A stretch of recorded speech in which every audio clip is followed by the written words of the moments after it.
Hello, I'm going to walk you through the early history of social movement theory. There's many definitions for what a social movement is, but this is one. A social movement is a complex set of different types of actions by different actors, all oriented towards some general social change goal. Social movement theory changed a whole lot since the 1960s, so here's one hint why. This is 1955 when Rosa Parks won't give up her seat. The 60s starts the anti-Vietnam War protests. There's second wave feminism, and then the modern environmental movement, which really started in the early 60s, but 1970 here is the first Earth Day. We're going to go through 4 different trends in social movement theory. The bottom 3 of these are still important theories today. You can see that all 4 were created by what appear to be white men. The earliest is from 1957. The latest date on this list is 1982. And they're all from the US and Europe. So today things are a lot more diverse. They're not just looking at the US and Europe. The people doing the theorizing are no longer all white men. But this is where we're coming from. And the bottom 3 theories here are still pretty current and relevant today. Another shift that happened was from collective behavior to collective action. So initially, the first group of theories we'll talk about are so-called collective behavior theories. In 1965, an economist named Olson published something called The Logic of Collective Action. Olson, being an economist, assumed that people were self-interested, rational actors, and he names the free rider problem as why nobody who is rational would ever participate in a social movement. Because if I'm a woman and I want equal rights with men, I can just sit home and let other women go put on their pink hats and march in the streets. I don't have to do anything. If they win, I'm still going to benefit. This has been very heavily critiqued. It's flawed. Don't just assume like, oh, Olson was right. He wasn't. But for a time, this was incredibly influential. So this is part of our history here. At this point, or shortly thereafter, the terminology switched from collective behavior to collective action. And when you see the term collective action, that implies an assumption of rational actors. If you want a neutral term that doesn't imply rationality or irrationality, use the word collective events. When we get to them, resource mobilization and political process theory, those are both collective action theories. So the way that Olson changed social movement theory is that collective behavior theorists assumed that people with grievances would take action. Like, you have a problem, you aren't equal in society, of course you're going to go do something about it. But collective action theorists are the opposite. They're like, why would anybody do anything? This is another quote from 2009 about this shift that happened following Olson's research. So I'll just read the bottom paragraph here. This changed more than 3 decades ago when the core problem was restated. Given certain motives or grievances in a subpopulation, under what conditions and through what processes are these motives translated into effective group action? So early on, this was social psychologists who were studying what they called collective behavior. And initially they were just focusing on spontaneous events like panics, fads, riots. They saw them as irrational. They're kind of looking as outsiders on this craziness, and they're like, whoa, this is social deviance, it's a bad thing, it's a disruption to social order. They thought that collective behavior had no connection to institutionalized norms. FYI, social movements are just one type of collective behavior. That was my cat. It's crazy o'clock here. And so this started to change. They start to get interested in social movements. They start looking at those. There's a point that Doug McAdam makes in his 1982 book about this assumption about institutionalized norms. And he says, if you assume that everybody has equal access to our political system, then it might not make sense to you why somebody would go out and protest in the street when they could just go vote. But if you understand that everybody doesn't have equal access to our political system, then it starts to make a lot of sense why, some people are out there protesting in the streets, because voting doesn't work for them. But that wasn't something that these collective behavior theorists saw at the time. So it was just very confusing to them why people would be out in the streets, not just voting. Major works in this tradition are Turner and Killian and Neil Smelser. Smelser is always named as a functionalist, and he's associated with the idea of structural strain. And another word that's really big here is relative deprivation. The idea that you thought your life would be going one way, and actually it's less good than that. And here's a quote about that gets at this. Collective behavior has often been associated with strains resulting from economic crises, war, domination, mass migration, catastrophes, and technological change. When a group's traditional or anticipated way of life is disrupted, the likelihood of collective behavior is increased. So again, here you can see they're assuming that people have a grievance. They thought they were going to go about life in one way, then we had a pandemic, they can't even get a haircut, it's terrible, and so now they're out protesting because they don't like that. So here's the first of our collective action theories.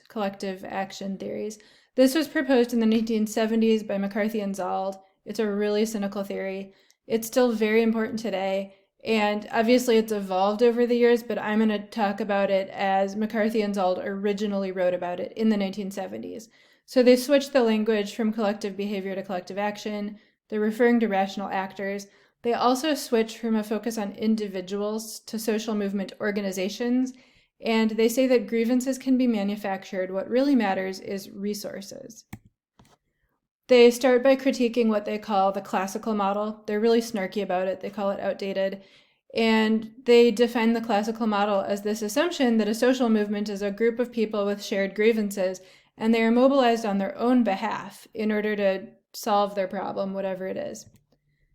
And McCarthy and Zald propose a new model. They say, nowadays, educated middle-class people, foundations, churches, businesses donate to social movement organizations. The beneficiaries of the social movement organizations are not necessarily the same people donating to it. So white people can donate to the NAACP to support the rights of Black people, never expecting that as white people they will get anything from this. The social movement organization is staffed by professionals, and they might have members, but these members maybe just signed up and paid a membership fee and did literally nothing else. And the social movement organization really just wants to keep itself going. So to that end, it becomes more accountable to its donors than to its beneficiaries. Because if you think about it, if you're trying to do some type of social change over decades and you never get it done, as long as you still have money, you could keep your doors open. But if you run out of money, then you can't.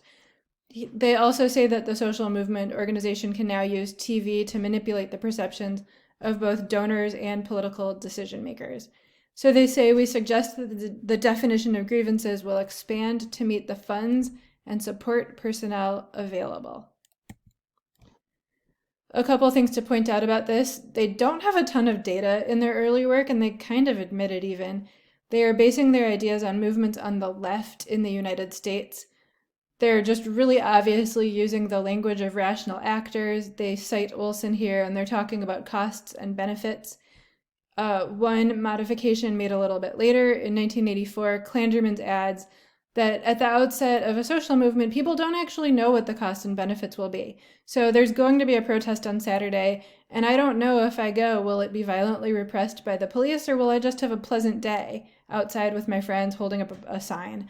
And I also don't know, will my presence there be the difference between us getting what we want or us not getting what we want? So he said that people are actually making their decisions based on perceived expected costs and benefits. So that's just one of the earlier ideas that got added to that within the resource mobilization tradition. The next one is political process theory. I'm relying pretty heavily on the work of Doug McAdams' 1982 book. At that point, he said Charles Tilly wrote this book in 1978. And he started this idea, I'm finishing it and I'm naming it. He names it political process theory. It's also a theory of rational actors, and it's also very important today still. He has a critique of resource mobilization theory with a kind of snarky title, calling it a deficient alternative. He says resources do not dictate their use, people do.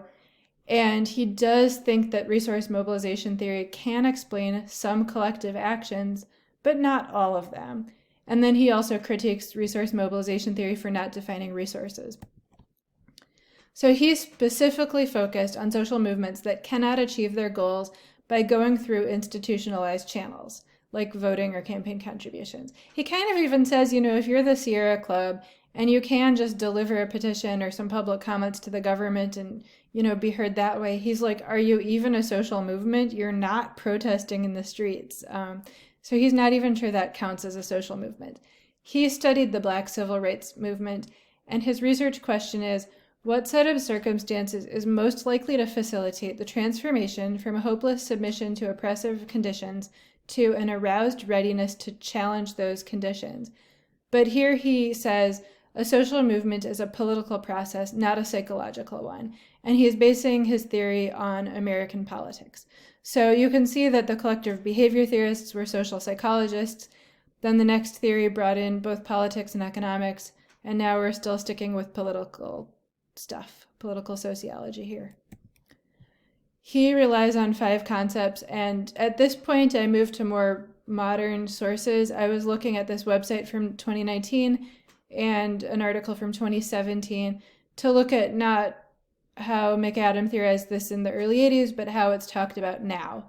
The most important here is the political opportunity structure, and the idea is that a group has grievances over time, but they're just watching and waiting for what's going on in politics at the current moment, and they're going to mobilize when they have the best chance that they're going to actually achieve their goals, and also they're not likely to be violently repressed.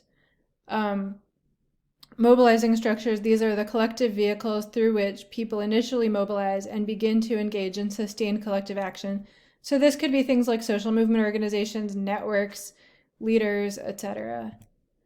Framing processes, this idea wasn't really around in 1982. It came about in a much bigger way in 1986, but today it's very dominant in terms of how we think about social movements. This is the way that leaders will frame a problem, the proposed solution, and make a call to action. Initially, McAdam called this cognitive liberation, but it's this idea that something needs to happen in your head to make you realize, like, hey, I should participate in this social movement. Protest cycles, these are the periods of time when the movement is at its most mobilized. So he's saying activism ebbs and flows over time, and when the political opportunity structure gives you a moment when you're most likely to get what you want and not be violently repressed, that's when you're going to get out in the streets and protest. And last, contentious repertoires. This is how the movement attempts to achieve its goals. So it could be strikes, boycotts, protests, petitions, marches, etc. So those are the 3 American ones, and like I said, the last 2 are still pretty current. The first one's pretty outdated.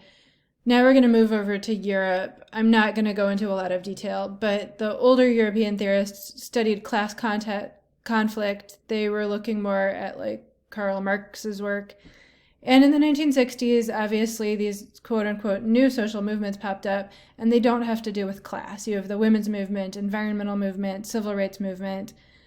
So one of the ideas here is that in industrial society, the core conflict was between labor and those who owned the means of production. But now we're in a post-industrial society, and the conflicts are more cultural and symbolic. So Diani wrote, several authors maintain that the true bulk of social movement experience has to be found in the cultural sphere. What is challenged is not only the uneven distribution of power and or economic goods, but socially shared meanings as well. That is the ways of defining and interpreting reality. So in terms of defining and interpreting reality, is abortion the murder of an unborn child, or is it just a matter of a woman's body and her choice to make decisions about her body? And we're fighting over not just what's going to happen and who has power, but also how do we define reality? Do we understand it the way one side wants to see it, or do we understand it the way the other side wants to see it? So that's everything I have here. That's an overview of social movement theory up until about the early 80s. And in my next video, we'll talk about framing, which is kind of the next big innovation that came about.